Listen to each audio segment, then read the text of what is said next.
তাহলেই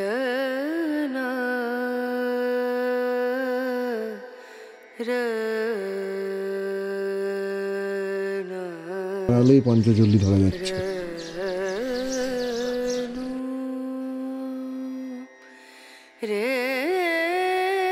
ও দুর্দান্ত!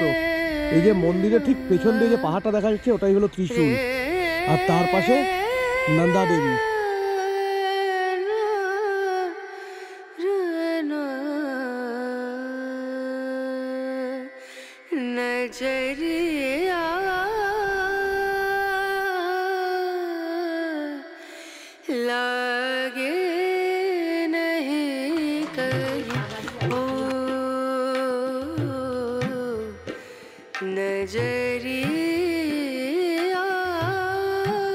হুমায়ুন সিরিজের আরেকটা নতুন ভিডিওতে আপনাদেরকে স্বাগত।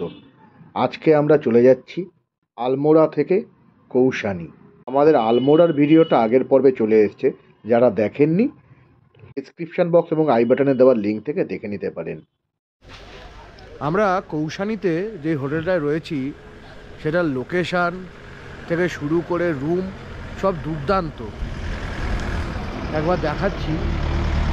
আমাদের হোটেলটার নাম হলো হোটেল মিস্টিক মাউন্টেন কৌশানী। এইটা হলো হোটেলের এন্ট্রান্স। আমি পুরো রুম ট্যুরটা দিয়ে দেবো আপনাদেরকে। এর ঠিক অপোজিটেই রয়েছে চা বাগান, টি ফ্যাক্টরি। এটা কিন্তু কৌশানীর একটা ট্যুরিস্ট স্পটের মধ্যে একটা। আর তার পাশেই রয়েছে শালের ফ্যাক্টরি, মানে এটার ভিতরে শাল ওয়েভিং হয়। তো দুর্দান্ত জায়গা। আর সবচেয়ে ইন্টারেস্টিং পার্ট হলো আমরা এখানে মটন কিনে দিয়েছি, ওরা মটন বানিয়েও দেবে আমাদেরকে। তো চলুন। এই হোটেলে ঢোকার নিচে এরকম একটা চায়ের দোকান রয়েছে, এখানে মোমো স্যান্ডউইচ পাওয়া যায়। আর এই হলো হোটেলের এন্ট্রান্স। এই উপর দিক দিয়ে যাওয়া যায়, উপরে রেস্টুরেন্ট। আর আমাদের রুমে ঢোকার রাস্তা হলো এইখান দিয়ে গিয়ে যাচ্ছি দেখুন। আর তার সাথে পুরো মাউন্টেন ভিউ। এনাদের নিচেও কিছু রুম আছে, নিচে সিঁড়ি দিয়ে গেল আপনার রুম পেয়ে যাবেন। সেই নিচের রুমগুলোও সব ব্যালকনি রয়েছে, কিন্তু দেখুন এই ব্যালকনি দিয়ে আপনারা দেখতে পাবেন। আর আমাদের রুমগুলো হলো গিয়ে এখানে দু রকমের রুম আছে, একটা হলো কটেজ ক্যাটাগরির রুম, একটা হলো নর্মাল ক্যাটাগরির রুম। আমরা নিয়েছি কটেজ ক্যাটাগরি, সেটা কিন্তু সবচেয়ে ভালো। এটা যেমন একটা নর্মাল রুম, এটা হলো নর্মাল রুম। আর আমরা রয়েছি কটেজ ক্যাটাগরির রুমে। তার রুমের স্ট্যান্ডার্ড থেকে শুরু করে তার ব্যালকনি সবই দুর্দান্ত। আর সর্বোপরি ভিউ, বিছনা থেকে ওঠার পরই ভিউ।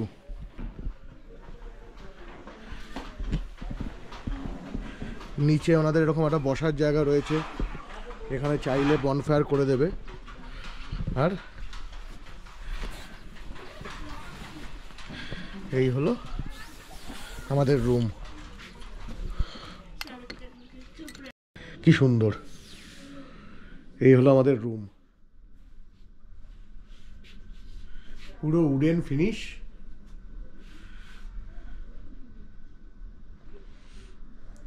আর এখানে একটা টিভি রয়েছে, এখানে সুন্দর করে সব সাজানো। এই দরজাটা যদি বন্ধ করে দিই, এখানে একটা হট কেটেল রয়েছে। এই হলো ওয়াশরুম। ওয়াশরুমটাও নিট অ্যান্ড ক্লিন, গিজার রয়েছে, এখানে মিরর রয়েছে, মিররটাও এরকম কাজ করা। আর সবচেয়ে ইন্টারেস্টিং পার্ট হলো এখানে ব্যালকনি আছে। ব্যালকনিটা সকালবেলা ব্যালকনিটার থেকে পুরো পঞ্চচল্লি রেঞ্জটা দেখা যায়, সেটা অবশ্যই দেখাবো আপনাদেরকে। আর এই হলো ব্যালকনি। আমরা এখান থেকে কোথাও যেতে চাই না, এখানেই থাকবো পুরো সারাটা দিন। কৌশানীতে আমরা যে ঘরটাতে রয়েছি সেটাতে সকালবেলা ঘুম ভাঙার পরে যে দৃশ্যটা দেখলাম, জীবন সার্থক হয়ে গেল। আমি জানলার কাছে নিয়ে যাচ্ছি, আপনারা দেখুন খালি দৃশ্যটা। দেখতে পাচ্ছেন পুরো পঞ্চচল্লির রেঞ্জ।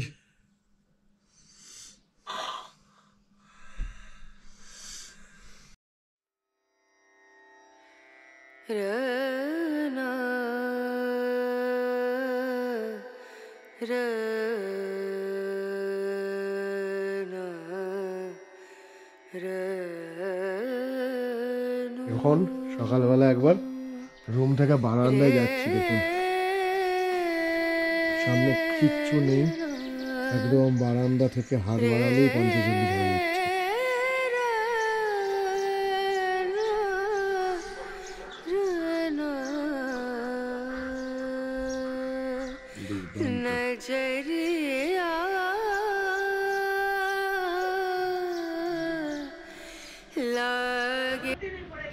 আমাদের ব্রেকফাস্ট দিয়ে গেছে, আর বৃষ্টি দেখুন, ব্রেকফাস্টের লোকেশনটা দেখুন বৃষ্টির। এখানে ও ব্রেকফাস্ট করছে বারান্দার রোদ্দুরে বসে, আর এই পাশে পঞ্চচল্লি, নিচে চা বাগান। দেখুন এগুলো সব চা বাগান। কিরকম লাগছে ভাই পঞ্চচল্লি দেখতে দেখতে ব্রেকফাস্ট? रोदे बॉस। ये हो गया त्रिशूल पे जो 3 टाइप में दिख रहा है, ठीक है। अच्छा अच्छा, ये हो गया नंदा कोट। नंदा कोट। इससे बर्फ से आएंगे यहाँ को। हाँ, मिरिकथुनी आएगा, मैकतोली आएगा। ये नंदा पीक, नंदा देवी, अच्छा अच्छा, जो बर्फ दिख रहा है ना, हाँ हाँ, वो नंदा देवी वाला हो गया। बढ़िया। ये पंचाचूली 5 स्टेप दिख रहे हैं ना, हाँ हाँ हाँ। वो पंचाचूली है। আমরা আজকে কৌশানী সাইট সিনের প্রথম জায়গায় চলে এসেছি, এটা হলো বৈদ্যনাথ মন্দির। এই ব্রিজটা পার করে আমরা এলাম। কৌশানী থেকে আমরা যে হোটেলটাতে আছি সেখান থেকে 9 কিলোমিটার দূরে, আর এই হলো তার চারপাশ। চলো মন্দিরটাতে যাওয়া যাক। এই রাস্তাটা দিয়ে যেতে হবে মন্দিরে যাওয়ার রাস্তাটা দেখুন কি সুন্দর, পাশ দিয়ে একটা নদী বয়ে যাচ্ছে। এই বৈদ্যনাথ ধাম যাওয়ার লোকেশনটা কিন্তু দারুণ, পাশ দিয়ে নদী বয়ে যাচ্ছে, এরকম একটা রাস্তা, দুর্দান্ত লাগছে, দুর্দান্ত। এই যেখান দিয়ে জননীরা আসছে ওই রাস্তাটাতে আমাদেরকে গাড়ি দাঁড় করালো বেসিক্যালি। লোকেশনটা দেখুন খালি একবার, ওফ দুর্দান্ত। এই যে মন্দিরের ঠিক পেছন দিয়ে যে পাহাড়টা দেখা যাচ্ছে ওটাই হলো ত্রিশূল, আর তার পাশে নন্দা দেবী, আর তার ঠিক কোলে হলো গিয়ে মন্দির। দুর্দান্ত লোকেশন, দুর্দান্ত। কিরকম হ্যাঁ, মেসমেরাইজিং লোকেশন।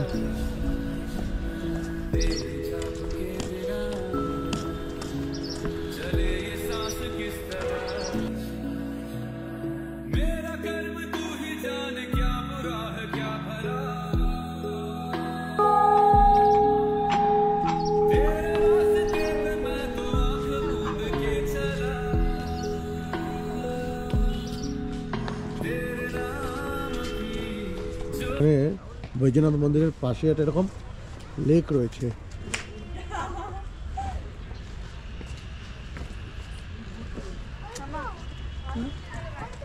আমরা এখন ঢুকছি বৈদ্যনাথ ধামের মূল মন্দিরে। এই মন্দিরের ভিতরে পুজো দিলাম, খুব সুন্দর অনুভূতি। এখানে শিবলিঙ্গটা কিন্তু মাটির মধ্যে রয়েছে, আপনি খালি শিবলিঙ্গের ভিতরে মানে উপরের অংশটুকু দেখতে পারবেন। বহু প্রাচীন মন্দির।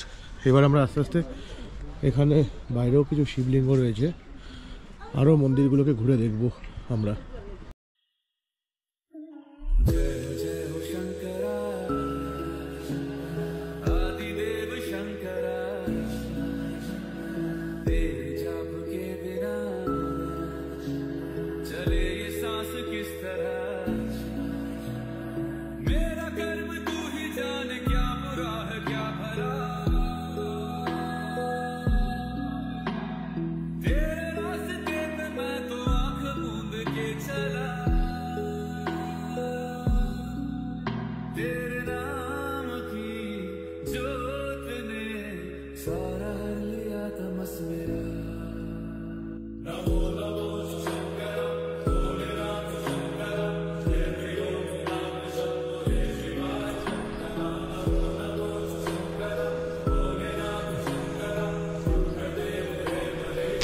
মন্দিরটাতে যাবো, এটাই হলো মূল মন্দিরটা, ঠিক আছে। আচ্ছা এইখানে আমরা যে বৈদ্যনাথ মন্দিরে এসেছি, বৈদ্যনাথ ধাম, তার একটা স্থান মাহাত্ম্য রয়েছে। এখানে ভগবান হলো গিয়ে স্বয়ম্ভূ, তার মানে হলো গিয়ে এখানে ভগবান স্বয়ং প্রকট হয়েছিলেন, এবং যেখানে ভগবান স্বয়ং প্রকট হয় সেই জায়গাটাকেই গর্ভগৃহ বলে। ঠিক আছে। আর ভগবান মহাদেব এবং পার্বতী যখন বিয়ে হয়েছিল, তারপর ওনারা যখন কৈলাস যাত্রা করছিলেন, তখন এইখানে ওনারা দুজন বিশ্রাম নিয়েছিলেন এই স্থানে। এবং এই স্থানে এই জন্যই এই মন্দিরের ভেতরে গর্ভগৃহের ঠিক পাশেই একটা সিঙ্গেল পাথরে দেবী পার্বতীর মূর্তিও রয়েছে, এবং তার চারপাশে আরো অনেক দেবদেবীর মূর্তি রয়েছে ওই একটা সিঙ্গেল পাথরে। অদ্ভুত এরকম মূর্তি এনারা বলছে ভারতবর্ষে এখানেই একমাত্র দেখতে পাওয়া যায়। এবং অবশ্যই আমরা গর্ভগৃহের ছবি নেওয়া সম্ভব নয় বা নেওয়া উচিত নয়, কিন্তু এর ভিতরে একটা অদ্ভুত ফিলিংস রয়েছে। আপনারা এখানে আসলে, কৌশানীতে আসলে এই মন্দিরটা অবশ্যই দর্শন করবেন। আর তার বৈদ্যনাথ মন্দির, আর তার চারপাশে এরকম আরো অনেকগুলো ছোট বড় মন্দির রয়েছে, কিন্তু মূল মন্দির হলো এটাই যেখানে ভগবান স্বয়ং প্রকট হয়েছিলেন। আর এই মন্দিরটার আরো একটা বিশেষ মাহাত্ম্য হলো এই যে এর পাশে যে একটা ঝিল দেখতে পাচ্ছেন, এটাকে বলছে গোমতী নদী। বেসিক্যালি একটা ঝিল, কিন্তু এটা বলছে যে পাতাল দিয়ে গিয়ে নদীটা কোথাও একটা মিলেছে, মানে নদীর মতন আর কি। এটাকে বলছে গোমতী নদী। আর তার থেকেও বড় কথা, এই গোমতী নদীটার যদি আপনি এই সাইড দিয়ে দেখতে পাবেন যেন স্বয়ং মহাদেব দেখছে। এই যে দুটো মন্দিরের ফাঁক দিয়ে যে আপনি পর্বতটা দেখতে পাচ্ছেন, ওটা হলো ত্রিশূল। তিনটে পর্বত পরপর ত্রিশূল। অদ্ভুত শান্তি বিরাজ করছে জায়গাটাতে।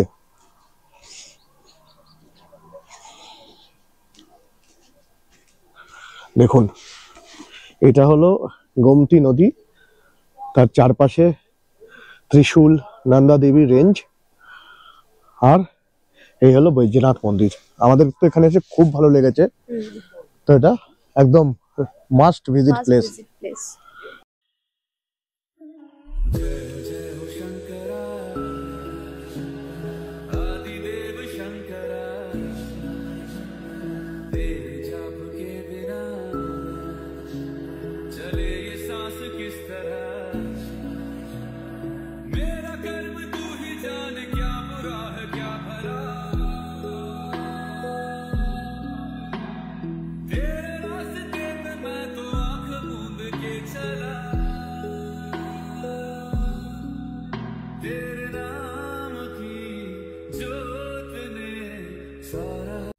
আরেকটা অদ্ভুত জিনিস খেয়াল করুন, এই মন্দিরটা কিন্তু একটু টিল্টেড। দেখুন, বুঝতে পারবেন, আমি এই যে আঙুলটা সোজা রেখেছি তাহলেই বুঝতে পারবেন যে মন্দিরটা কিন্তু হালকা টিল্টেড। যদি পাশের অন্য মন্দিরগুলোকে দেখেন তাহলে আরো ভালো ব্যাপারটা বুঝতে পারবেন।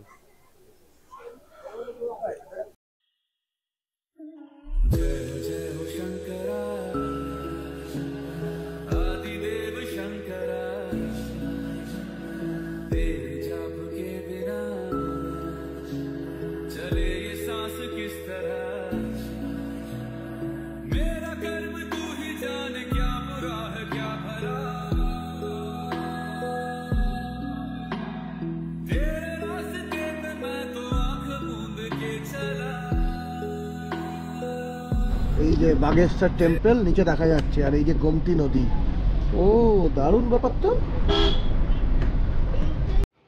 এখানে বৈদ্যনাথ মন্দির দেখে ফেরার পথে একটা বাজার পেলাম, বাজার থেকে আমরা এখন মটন কিনছি। এখানে কিন্তু মটন অনেক কম দাম, 600 টাকা করে কিলো। মটন কিনে সেই মটনটাকে হোটেলে পৌঁছে আমরা রওনা দিলাম পরবর্তী ডেস্টিনেশন গান্ধী আশ্রমের উদ্দেশ্যে।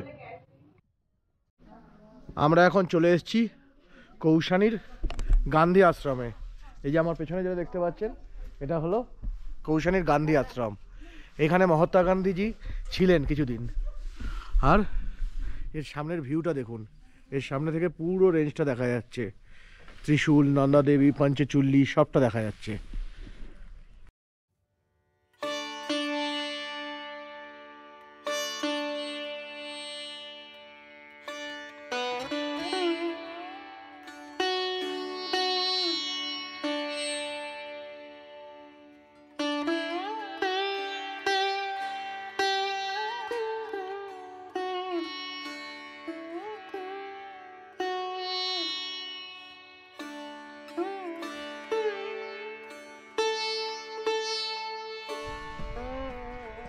গান্ধী আশ্রমে চারিদিকটা ঘুরছি, একটা অনাবিল শান্তি।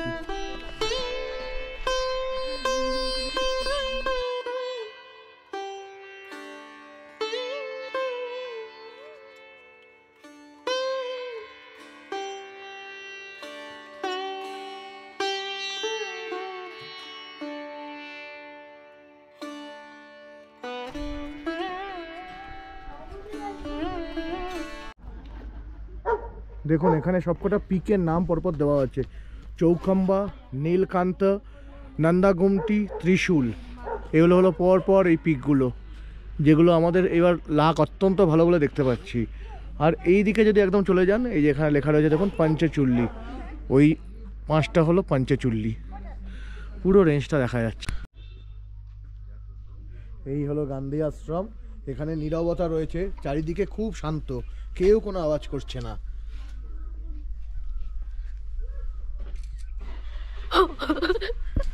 খালি এইটা ছাড়া। এই মাদরটা গান্ধী আশ্রম থেকে ফিরে আমাদের হোটেলের ঠিক পাশেই যে শল ফ্যাক্টরিটা ছিল, আমরা এবার দেখতে গেলাম সেখানে শল কিভাবে তৈরি হয়। চলুন আপনাদেরও দেখাচ্ছি। এখানে শাল বানানো হচ্ছে। इसको बोलते हैं हम लोग ताना, नाम होता है किसी, हाँ। इसको बोलते हैं ताना। ये हो गया बाना। ताना बाना। ताना नहीं कहते इसलिए ताना बाना मुना गया, हाँ। वार पहनते हुए। तो जैसे जितने होल हैं इनमें हम सब तागे डालते हैं। अच्छा। इसको ऐसे स्टैंड करते हैं, हाँ। तागा डाल के तागा इन पर आता है। उसके बाद एक रोल बन जाता है, बड़ा सा गुच्छा। अच्छा 50 पीस 60 पीस जितना बनाना है, बड़ा सा गुच्छा बन जाता अच्छा। है। गुच्छा बन गया, उसके बाद क्या करते हैं, इसको बोलते हैं हम लोग डिम। तो याद रखना भी बहुत बड़ी बात है, मतलब इतना सारा कलर है। हाँ जी। और बीच से एक तागा भी अगर टूट गया तो बीच में गैप आ जाएगा, होल आ जाएगा, तो पूरा सब हो जाएगा। वो भी याद रखना पड़ता हाँ जी। নিচে দেখে এলাম ওনাদের শালের ফ্যাক্টরি, সেখান থেকেই এইখানে দোকানে বিক্রি হচ্ছে। ये सब नीचे ही बना है क्या आपका? এগুলো হচ্ছে নিচে আমরা যেগুলো দেখলাম সেগুলোই এখানে এনারা বিক্রি করছেন। আমরা এখন রয়েছি মহানন্দা সল ফ্যাক্টরিতে। आसानी से मैं सेल्समैन। आपका नाम? मेरा नाम ताराधर मिश्रा। ताराधर मिश्रा। जी मैं सेल्समैन हूँ इधर मानंदा फल फैक्ट्री में। ठीक। बहुत बहुत बहुत स्वागत है आपका, आप कलकत्ता से आए। इनके यहाँ पे बढ़िया सब चीज़ मिलता है एक्चुअली। आप कौशानी में आएंगे तो यहाँ पे जरूर विजिट कीजिएगा। এটা এনাদের নিচে বানানো হয়েছে। এই যে আমরা লাঞ্চ করতে চলে এসেছি, আর লাঞ্চের জায়গা থেকে দেখুন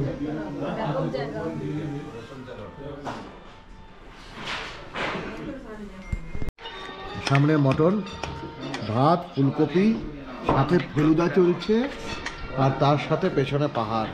এ দারুণ কম্বিনেশন। কেমন খাচ্ছিস মটন? পছন্দ মতন পিস পাওয়া গেছে? আমরা এখন দেখতে যাচ্ছি চা বাগান। এই যে আমাদের হোটেল, তার ঠিক অপোজিটেই হলো চা বাগান। চলুন চা বাগান থেকে ঘুরে আসি। চা বাগানে যাওয়ার টিকিট কাটলাম 25 টাকা করে।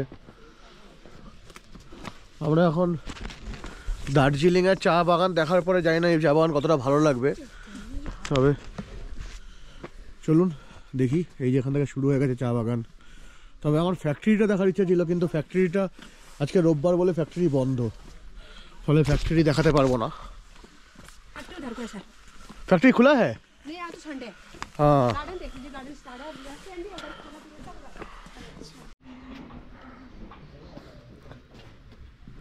এখানে কিছু দোকান আছে। देखो बैठिए चाय चूर कमला पी लेबू। लीजिए।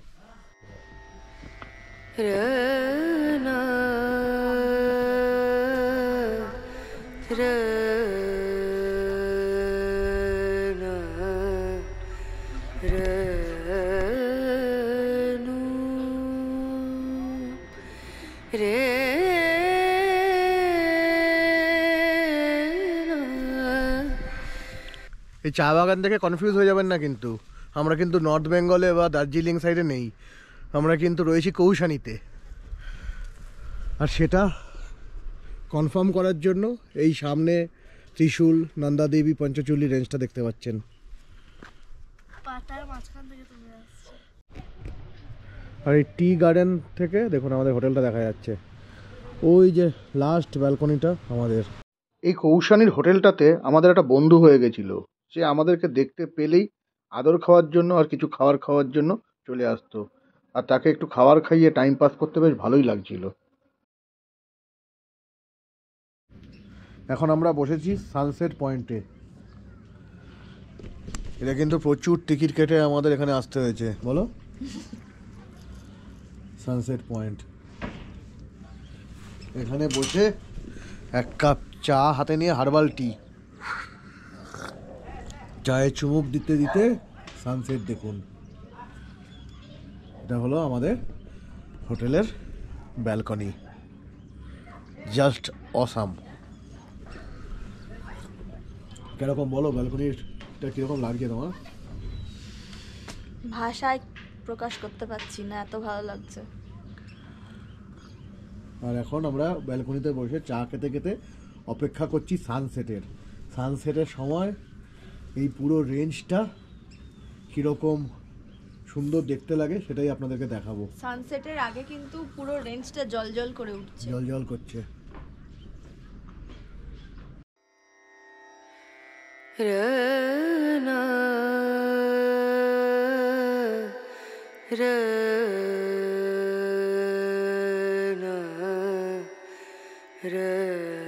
কৌশানীর এই অনবদ্য এক্সপিরিয়েন্স আমাদের মনের মণিকোঠায় সারা জীবনের জন্য অমূল্য সম্পদ হিসেবে রাখা থাকবে। আর এই ভিডিওটা আজকে এখানেই শেষ করছি। দেখা হবে হুমায়ুন সিরিজের পরের পর্বে।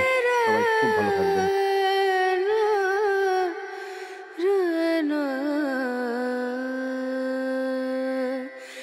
नजर